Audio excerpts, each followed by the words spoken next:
This week is setting up to be an action-packed week with the FOMC meeting and the rate decision on Wednesday, October 29th, a bunch of Mag 7 earnings throughout the week, and a meeting between President Trump and the Chinese president on Thursday, which will keep the market on its toes. So, keeping that in mind, I'll walk you through my top 3 earnings plays, including a stock that I have a 50K position. So, by the end of the video, you're all ready and prepared to take advantage of the opportunities ahead. Let's go. Hi, my name's Gotham, and on this channel, I talk about the stock market and achieving financial freedom with the power of options trading. So if you enjoy content that can help you retire early and achieve financial freedom, don't forget to hit that like button, subscribe to my channel, and share this video with your friends and family. Also, if you are new to the options world or are simply looking for one-on-one guidance to help you shortcut years of trial and error and avoid costly mistakes, click on the coaching link below and I'll be honored to help you out. Also, I have an exciting announcement lined up for this week, so stay tuned to this channel and sign up for my newsletter to be in the know. With that said, let's jump in and get started. My first pick for this video is SoFi Technologies. And if you look at the FOMC FedWatch tool, right now there's almost a 99% chance of an interest rate cut when the Fed meets later this week. So I believe that SoFi is actually one of those companies that is likely to benefit immensely from an interest rate cut, as about 55 to 60% of SoFi's revenue comes from its lending business, from student loans, home equity loans, refinancings, so on and so forth. So keeping that in mind, SoFi is my top earnings play for this week. And if we look at SoFi's chart, SoFi is up 93% year to date. And in the past 1 year, SoFi is up 171%. SoFi's PE ratio is close to 60, which again for a growth organization is perfectly fine, as we generally see high PE ratios for growth companies. If you look at analyst expectations, they're expecting about a 30% revenue increase year over year. Now, if you look at some prior quarters, SoFi has consistently beaten analyst expectations quarter over quarter. And especially if you look at the last 2 quarters, we have quite a big improvement right here. If that trend continues, I definitely see SoFi making a new high after earnings. If you look at revenue and earnings, this is exactly what you like to see in a growth organization. Revenue has been increasing steadily quarter over quarter, and then so has the net earnings, which shows that the company's not only increasing revenue, but the bottom line is getting better as well.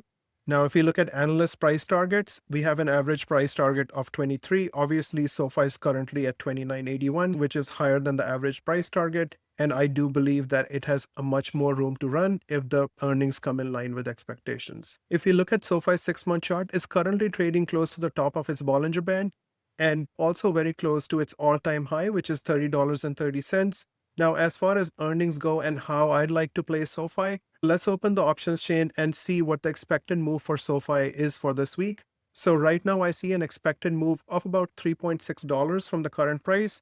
So if I pull up the calculator and we have SoFi is currently trading at 29.77. And if I were to subtract 3.6 from that price, that gives us 26.17. So that means you can either go with the $26 strike price or the 26.50 strike price, depending on your risk appetite.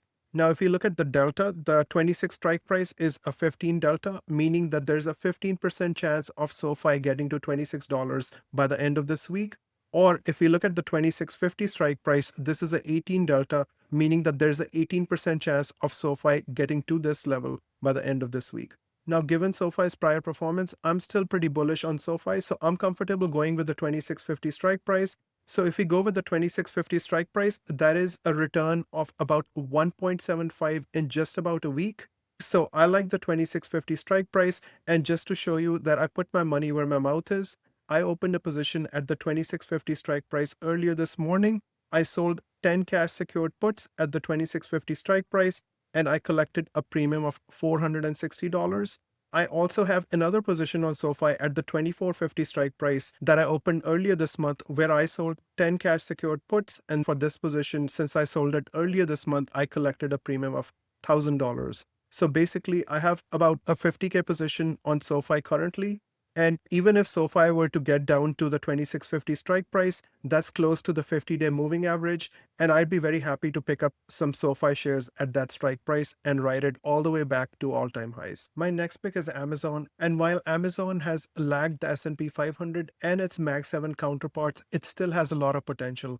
In fact, if you look at the latest analyst comments, we have Stifel and Benchmark maintaining a positive outlook on Amazon, keeping their buy ratings, and Stifel increasing its price target to $269.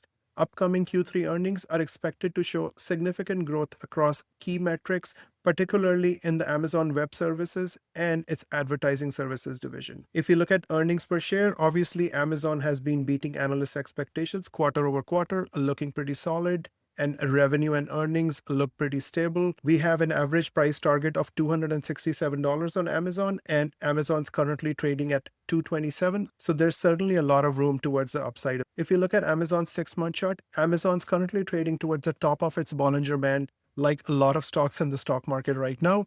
So with Amazon set to report its earnings after market on Thursday, let's look at some support levels where it would make sense to open a position into Amazon. So obviously, the first level of support that I see for Amazon is the middle of the Bollinger Band, which is the $220 strike price. And the next level of support is actually the 200-day moving average, which is around the 214 strike price. And then we obviously have the bottom of the Bollinger Band, which is around $212. So with that said, let's pull up the options chain and see what strike prices make sense to sell some cash secured puts on Amazon to get an entry, and also take advantage of the increase in implied volatility with earnings. So I'm going to go out to this week, October the 31st, and then look at some strike prices right here. We said the 220 strike price was the middle of the Bollinger Band. And if you look at the 220 strike price, that is actually a delta of 32, so quite aggressive. So we said the next level of support was actually the 200-day moving average, which is a solid support level. And the 200-day moving average was a strike price of 214. Now, obviously, we don't have a 214 strike price in the options chain. So we have the 215 strike price, which is a delta of 22. Not bad, but slightly aggressive. Then we had the bottom of the Bollinger Band, which was the 212 strike price. Now, Amazon does not have a 212 strike price, but we have a 212.50 strike price, which is a delta of 18. So I certainly like this one right here. And I also like the 215 strike price, which is slightly aggressive. But since we have a lot of support at this level, close to the 200-day moving average, I like this strike price as well. Now, let's look at the expected move for Amazon. I see an expected move of about $15 from the current price. Amazon's currently trading at $227.75. And if I subtract about $15 from the current price, that gives us $212.75. So again, that brings us in line with the two strike prices that I already like, which is the 212.50 or the 215 strike price. So you can sell cash secured puts at either one of these strike prices based on your risk appetite. So if I go with the 215 strike price, right now, this is a return of almost 1.18% within just a week. And if I were to do this times 4 for 4 weeks, this is easily a return of over 4% in a month. So that is fantastic. And the 212 strike price is actually currently offering us a return of 0.9%, or if I round it off, almost 1%, which is not too far off from the previous strike price. So again, based on your risk appetite and where you feel comfortable, I would sell some cash secured puts at either one of those levels to open a position into Amazon and take advantage of the increase in implied volatility. Last but not least, my final pick for this video is Meta. And if you look at Meta platforms, Meta's up 28% year to date, and it's up about 31% in the past 1 year. Now, looking at its PE ratio, it's around 27, which is in line with the rest of the S&P 500 stocks. Meta is scheduled to report earnings after market close on October the 29th, Wednesday. And if you look at analyst expectations, Meta is poised for a strong earnings report, with analysts projecting a 22% sales growth to $49.5 billion. The company also announced a 600 megawatt solar project in Texas, reinforcing its commitment to renewable energy. So overall, analysts are pretty bullish on Meta and its upcoming earnings. If you look at prior earnings, Meta's been beating its earnings per share expectations quarter over quarter, looking quite solid. And then revenue and earnings are pretty stable as well. If you look at profit margin, Meta operates with a profit margin of almost 40%, which is fantastic for any organization. Looking at analyst price targets, Meta's currently trading at around $750 right now, with an average price target of $867 and a high price target of almost $1,086. So we certainly have a lot of room available towards the upside. Now, looking at Meta's 6-month chart, it's certainly trading in a tight range ever since its previous earnings, which Meta absolutely blew out of the park. In fact, if we see right here on July 31st, Meta was trading around $707, And after earnings, Meta jumped all the way to $783. And since then, Meta's been trading in a tight range and right now is trading towards the top of its Bollinger Band. Looking at some support levels, the middle of the Bollinger Band is the 720 strike price, which is about $25 lower than the current price of Meta. And then we obviously have the bottom of the Bollinger Band, which is the $700 strike price. And then we have the 200-day moving average, which is the $675 strike price. So keeping these strike prices in mind, let's pull up the options chain and see how we can build a position into Meta.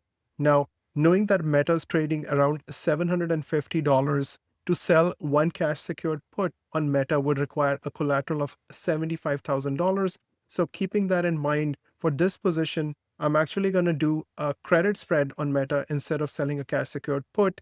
And because Meta is so volatile and it can make large movements, instead of opening a position for this week, I'm actually going to go out 30 days and open up a put credit spread on Meta. So let's look at the November 28th options chain. This is 32 days out. So we said the 700 strike price was the bottom of the Bollinger Band.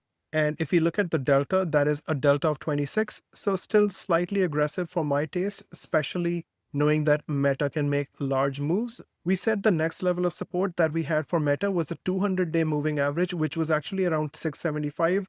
So I like the 675 strike price right now. It is a delta of 17, meaning that there's a 17% chance of a Meta getting to this level.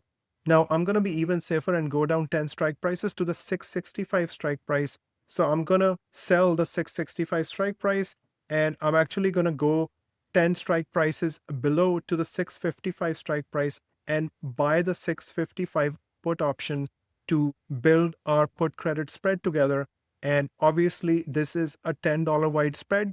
So for one put option, you would have to put up a collateral of $1,000. And then in this case, we would collect a premium of 140, which is $140. So let's do the math here.